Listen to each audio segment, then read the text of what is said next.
guys, Connor here with Chrome Designs, and thank you for watching this video. Today's just a quick Cinema 4D video, and I've been getting a lot of questions kind of running on the lines of my render settings.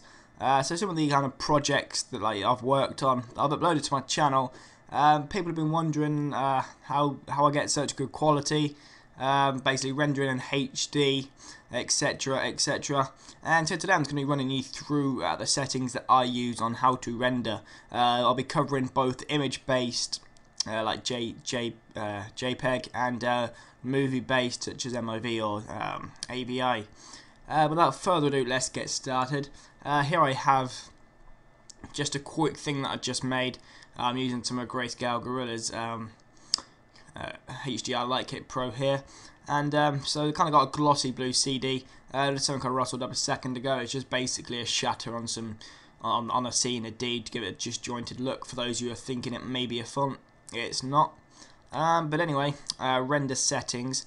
In fact, I need to go to File. I'll go File New. I'll go File New to show you, because that would have already had my render settings put in. I just realised. So anyway, just so you've got a square in there. Don't have a spline, whatever. There we go.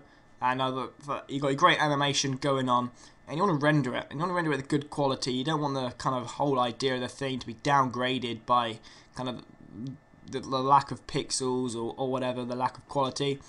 So what you're going to do is you just want to go render and render settings, Control and B, and it'll take you to the general. Obviously, you want it on full render.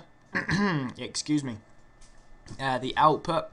If you upload into YouTube, I recommend 1280 by 720. However, if it's another project that has to fit some certain requirements, obviously enter them in. Resolution 72, I'll leave at that. I'll leave all the film aspect and the pixel aspect the same. And frame range.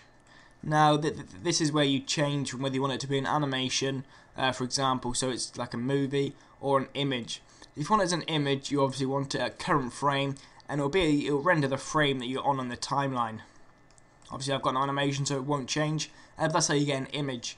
If you want a animation, you want all frames, and you kind of enter what you want it to, or you just go to manual, and again you enter what you want it to. Obviously, if you want to extend the timeline, the number down here, modify that number to suit you. And under save, obviously, if you're saving it as a picture, you want a picture format. So if you're saving it as a current frame, you want a picture format. If you want it as a movie, you obviously want AVI or QuickTime or something along those lines.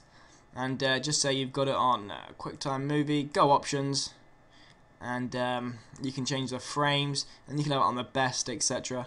And click OK. If you've got it on AVI, again you can kind of increase the quality or whatnot.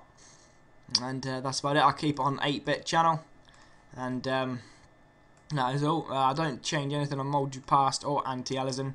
I'll just completely muddle the pronunciation, but I'm not going to go back and correct it. I think you know why.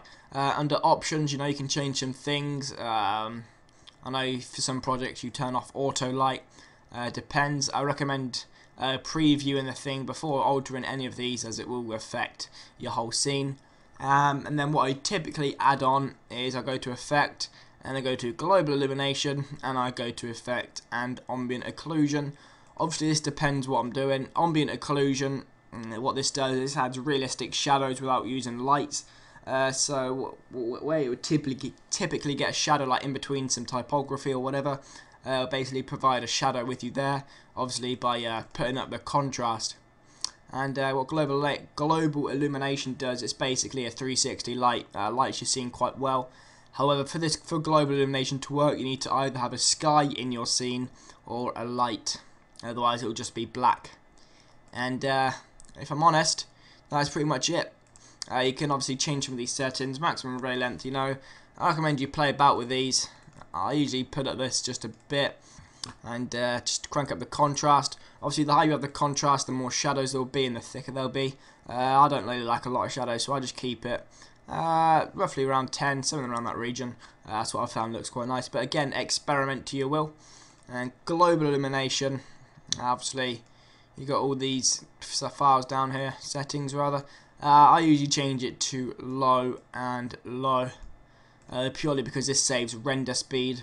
If you're on high, it'll take a long time, especially for an animation. You don't want on high unless you've got a pretty good computer, of which I haven't. So I usually take it to low, and that usually does the job as well. And that's about all. Once you got that done, just go to Shift and R. Is it Shift R? It is Shift R, yeah. And just go to render to picture viewer, and there you go. Start rendering. Now obviously this is black because, like I said, there's no light in the scene. So just add in a light or whatever, drag it up, and because I've still got global illumination checked, it won't do anything. So I'll add a light here, and then I'll go Shift and R, and there you go. The cube's rendering, and because I don't on a JPEG format. There you go. That's Cinema 4D render settings, guys. Please remember to request some tutorials. I know I keep asking this, but you know, I got to find something, and I got to stock up on what I want to do. So leave your suggestions. If I don't do it like next tutorial, obviously, post again, or I might still have plans to do it for the following one. Anyway, it's worth a try. Not gonna lose anything. But that's all from me, guys. I've been Connor with Chrome Designs. Thank you for watching this video, and I'll see you guys soon. Bye.